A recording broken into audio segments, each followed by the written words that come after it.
الصلاۃ والسلام علی سید الانبیاء والمرسلین وعلی آلہ واصحابہ اجمعین۔ الصلاۃ والسلام علیک یا سیدی یا رسول اللہ وعلی آلک واصحابک سیدی یا خاتم النبیین۔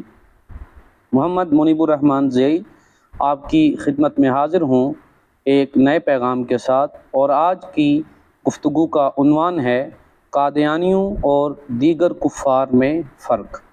معزز سامعین و ناظرین، ضروریات دین میں سے کسی ایک کا انکار کرنا بھی کفر ہے، اور یہ رب تعالیٰ کی بارگاہ میں سب سے بڑا جرم ہے۔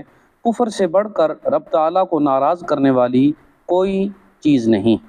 اس حیثیت میں کفر کی تمام اقسام برابر ہیں۔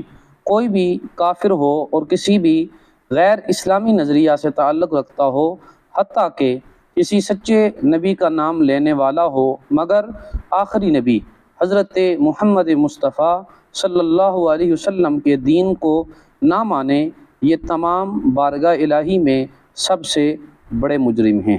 معزز سامعین و ناظرین، اور ہر طرح کے کفار سے متعلق ارشاد ربانی ہے۔ کریم رب العالمین فرماتا ہے، بسم اللہ الرحمن الرحیم، ان الذین کفروا من اہل الکتاب والمشرکین فی نار جہنم خالدین فیہا اولئک ہم شر البریہ۔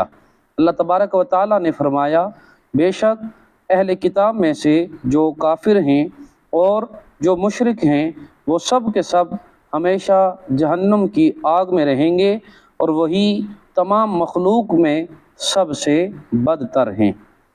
معزز سامعین و ناظرین، دور حاضر کے تمام کفار میں قادیانی سب سے بدترین کافر ہیں۔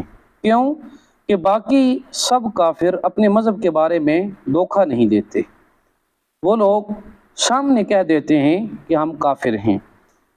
وہ کافر ہیں تو خود کو کافر ہی کہتے ہیں، مسلمان ہونا ظاہر نہیں کرتے، جبکہ قادیانی ظالم کافر بھی ہے اور اپنے کفر کو اسلام کا نام دے کر مسلمانوں سمیت پوری دنیا کو یہ دھوکہ دے رہے ہیں۔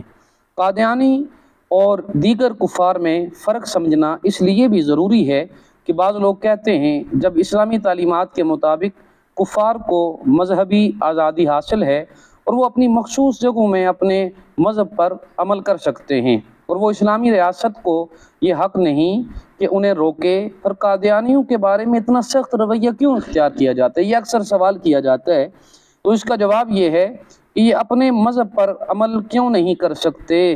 یہ اکثر ایک پوائنٹ اٹھایا جاتا ہے۔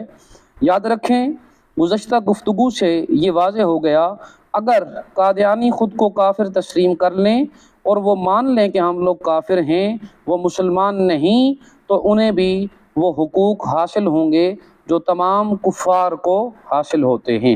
لیکن اگر وہ اپنے واضح کفریات کے باوجود خود کو مسلمان کہیں تو یہ کھلا دھوکہ ہے۔ معزز سامعین و ناظرین، اور دھوکہ دینا خود ایک سنگین جرم ہے۔ دنیا کا کوئی بھی معمولی عقل رکھنے والا شخص نہ سرعام دھوکہ دینے کی اجازت دے سکتا ہے اور نہ اپنے گھر میں چھپ کر فریب دینے کو درست کہہ سکتا ہے۔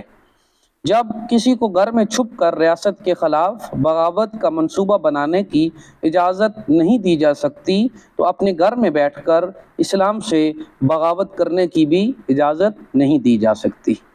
اسی لیے کئی سال پہلے سپریم کورٹ آف پاکستان نے یہ طے کر دیا کہ قادیانیوں پر پابندی سے ان کی حق تلفی نہیں ہوتی، کیونکہ وہ اسلام کے نام پر لوگوں کو دھوکہ دیتے ہیں، جبکہ دھوکہ دینا کسی کا حق نہیں۔ حتیٰ کہ سپریم کورٹ نے یہ بھی طے کیا کہ قادیانیوں کو ہندو، سکھوں اور دیگر مذاہب کے لوگوں کی طرح اپنے مذہب کے الگ سے شعائر، نام اور القابات بنانے چاہیے، اور وہ اسلامی نام، شعائر، القابات بالکل بھی استعمال نہیں کر سکتے۔ معزز سامعین، آج کا خوبصورت پیغام اسی بات پہ ختم ہوتا ہے کہ کافر بھی نظر آ سکتا ہے، کافر بھی پتہ چل سکتا ہے کہ وہ کافر ہے، لیکن ایک قادیانی ایسا بدترین کافر ہے جو ہے تو کافر لیکن لبادہ اس نے مسلمانوں کا اوڑھ رکھا ہے۔ اس لیے انہیں پہچاننے کی اور ان سے بچنے کی ضرورت ہے۔